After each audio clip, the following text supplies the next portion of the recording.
일본에서 소비자가 뽑은 가장 친환경적인 기업 1위가 어디일까요? 바로 요인 케이카쿠 양품 계획입니다. 뭔 듣보잡 기업이냐? 듣보잡 아니고요. 이 기업의 대표 브랜드는 무지라고 불리는 무인양품입니다.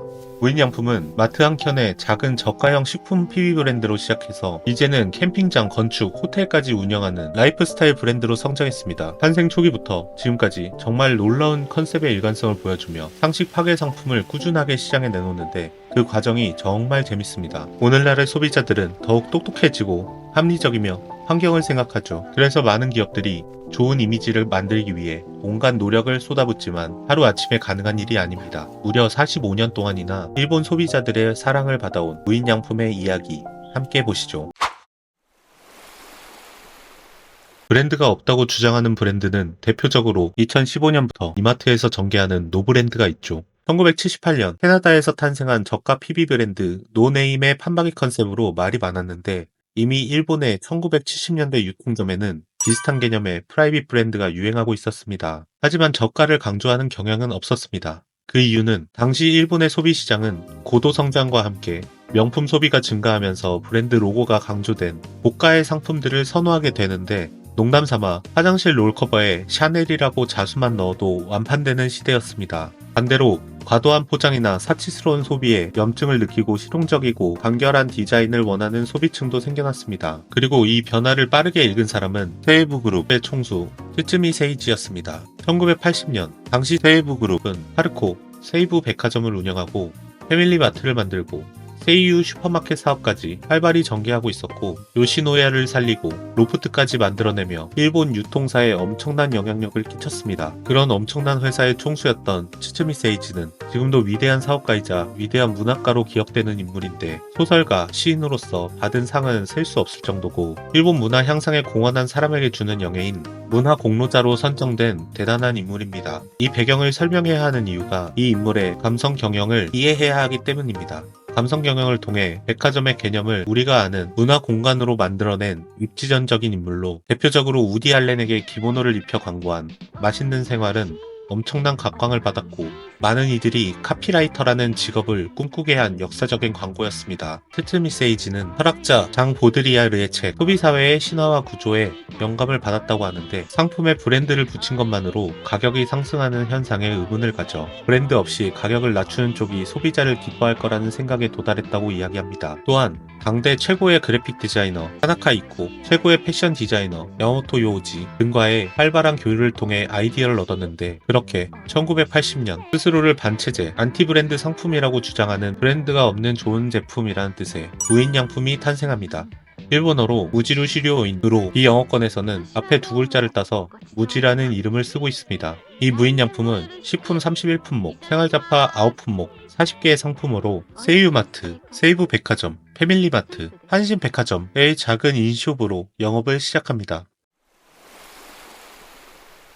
앞서 언급한 대로 당시에는 무조건적인 고급 제품이 유행이었고 그러다 보니 완벽한 상품을 만들기 위해 낭비되는 것들이 많았지만 당시의 풍요로움으로 인해 문제의식 없이 폐기되고 있었습니다. 무인양품은 이런 B급 상품을 활용해 코스트를 극한으로 낮춘 상식을 파괴한 상품들을 만들어냅니다. 1980년 대표적인 첫 상품으로 버섯의 꼬다리들만 모은 양송이 버섯 랜덤 슬라이스, 못생긴 걸 선별하지 않은 호우신 깨진 표고버섯, 제조 도중 붙어버린 걸 선별하지 않은 흑설탕 카린톡, 연어의 머리와 꼬리 쪽도 활용한 연어조림, 티슈박스와 리필용 티슈 등 폐기용 상품을 활용하거나 공정을 생략하면서 비용을 낮추고 기본에 충실한 포장으로 가격을 낮췄습니다. 제품명에 화려한 수식어 없이 직관적으로 어떤 제품인지 알 수 있게 네이밍을 하는데 이런 전통은 45년이 지난 지금까지도 이어지고 현재의 다양한 라이프스타일 업체들에게도 영향을 주었죠. 앞에 등장한 당시 최고의 아트 디렉터로서 일본 미학 제1의 계승자라 불리는 쇼와를 대표하는 그래픽 디자이너 다나카 이코의 고안으로 광고를 하는데 중의적인 표현에 기가 막힌 카피라이팅으로 완벽하게 무인양품의 정체성을 단 한마디로 표현합니다. 이후 포스터에서도 무인양품의 정체성을 소비자들에게 정확히 각인시킵니다. 1983년에는 U자형 스파게티를 출시하는데 스파게티는 밀가루를 반죽하고 얇은 끝 모양으로 만들어 장대에 걸쳐 건조시키는데 장대에 걸쳐지는 이 U자형의 부위는 모두 커팅되어 버려졌습니다. 그걸 모아서 출시한 게 바로 이 U자형 스파게티였고, 이렇게 낭비를 없앤다는 발상은 무인양품 상품 개발의 기초가 됩니다. 그리고 재생지 메모장, 크래프트 봉투, 헛된 포장을 버린 샤프심 등 기본에 충실한 상품들로 많은 사랑을 받게 됩니다. 시간이 흘러 1990년 일본 버블 붕괴로 모기업인 세이브그룹은 처참히 망해버리는데, 사회가 혼란하고 어려워지자 기본에 충실한 상품을 파는 무인양품은 더욱 날개를 달았고, 세이브그룹에서 독립하여 지금의 양품 계획이 됩니다. 2000년대 초반 스파 브랜드의 급부상으로 매출 구조가 나빠지면서 무인양품은 큰 위기를 겪게 되는데, 그럼에도 불구하고 버려진 실을 이용한 잔사 양말이나 현재까지도 인기 있는 바움 시리즈의 원조 바나나 바움을 출시하고, 2001년에는 닛산과 손잡고 무지카를 천대 한정 판매하기도 하는데, 상당히 무지스러운 디자인에 브랜드가 없는 컨셉을 유지하며 로고 따위는 없었습니다. 2005년에는 독특한 현지의 맛과 풍미를 살린 레토르트 카레를 출시하면서 지금도 스테디셀러로 팔리는 상품이 됩니다. 그렇게 자연스럽게 1인 가구 소비자들에게 더욱 큰 사랑을 받게 됩니다. 2007년에는 선별하지 않은 딸기로 만든 불규칙한 딸기 화이트 초콜릿을 시작으로 한 무선별 초콜릿 시리즈는 지금도 대표 상품으로 팔리고 있고, 동년에 말린 과일 망고도 출시하는데, 일반적인 말린 과일은 이쁜 외형을 위해 표백, 색소로 착색하는 과정을 거치고 보존료를 사용하여 유통기한을 길게 하지만, 이 모든 공정을 생략해 겉보기에도 정말 맛없어 보이는 말린 망고가 탄생합니다. 자연상태 그대로의 가치를 보존하기 위한 노력이 보여지는 대표적인 상품입니다.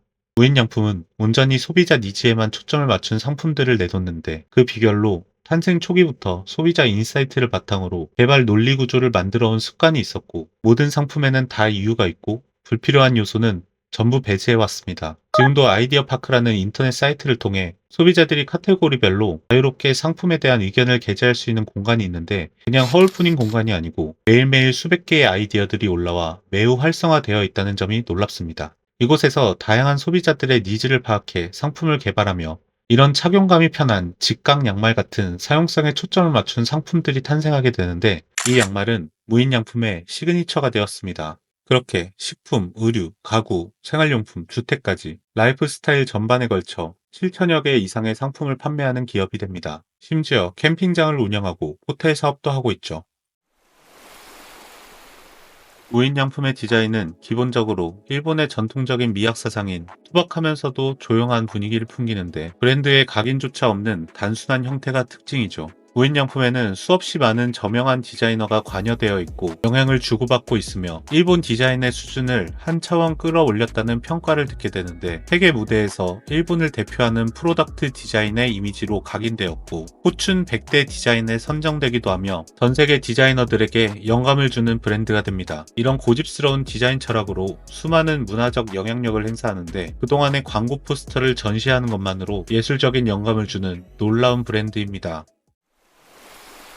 소비자들이 점점 똑똑해지면서 착한 기업, 착한 상품을 좋아하는 건 너무나 당연하기에, 많은 기업들이 ESG 경영 어쩌고 하면서 홍보는 하지만 제대로 실천하고 있는지 의문이고, 효과도 눈에 보이지 않는 게 사실이죠. 지속가능 발전 목표는 유엔에서 2015년 제정한 우리 인류의 궁극적인 목표라 할 수 있는데, 일본 소비자들이 이것들을 가장 잘 지키고 있다고 본 기업이 바로 무인양품인데, 이러한 착한 고민을 그 어느 때보다 풍요로웠던 일본의 버블 경제 시절인 45년 전부터 한결같이 해왔다는 사실만으로 정말 놀라운 브랜드입니다. 해외 709개 점포를 운영하면서 일본의 점포 수를 넘어서 전 세계인의 사랑을 받고 있습니다. 2003년부터 한국에 진출해 20년간 한국에서 익숙한 브랜드가 되었고, 현재 전국 43개 매장을 운영하면서 성공적으로 안착했습니다. 처음에 저가형 브랜드라는 말에 갸우뚱하실 분들이 많을 텐데, 정말 아쉬운 점은 한국에서는 가격이 특별히 저렴한 느낌을 받기 어렵다는 점입니다. 일본과 유통 환경이 다른 점과 한국으로 수입되면서 발생하는 관세 등이 비용 상승의 원인이 됩니다.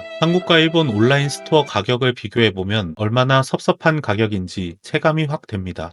그나마 우롱차나 옥수수차 같은 음료 쪽이 한국에서도 매우 가성비가 좋다고 느껴집니다. 이 한국 패치로 인해 가격 경쟁력이 부족하다 보니 한국에서는 유명한 특정 롱셀러 상품만 판매되며 다양한 상품이 판매되지 않는다는 점은 일본 식품 러버로서 아쉽게 느껴집니다. 그래서 브랜드 철학은 유지하면서 한국형 식품들을 국내에서 개발해 다양하게 판매하고 있습니다. 한국에서도 판매되는 몇 가지를 추천하자면, 카레 중에 버터치킨 카레와 새우크림 카레는 한국에서 유통되는 것 중에서 일본 근본 맛으로 유명하니 드셔보시면 좋겠습니다. 특이하게도 일본 무지 식품 랭킹에서 레토르트 부분 3위가 육개장, 6위가 곰탕인 게 한국인으로서는 흥미롭네요. 핀파라는 이름으로 김밥도 팔고 있네요. 앞서 소개해드린 직각 양말은 꼭 한번 신어보세요. 편하고 잘 안 내려와서 신세계입니다. 짧은 영상에서 자세히 열거하긴 어렵지만 식품 전문 무지몰이나 카페앤밀 무지, 무지 디너 같은 다양한 사업을 전개하고 있으며 일본 주요 거점 도시에는 이러한 양품 개인 매장이 모두 입점한 형태의 엄청난 크기의 대형 무지몰들이 많아졌으니 여행을 계획하신다면 근처 매장을 한번 검색해 보시기 바랍니다. 결론적으로 일본 여행 가시면 무지 상품 많이 쓸어 오시는 게 이득이라는 점을 말씀드리면서 여기서 영상 마치겠습니다.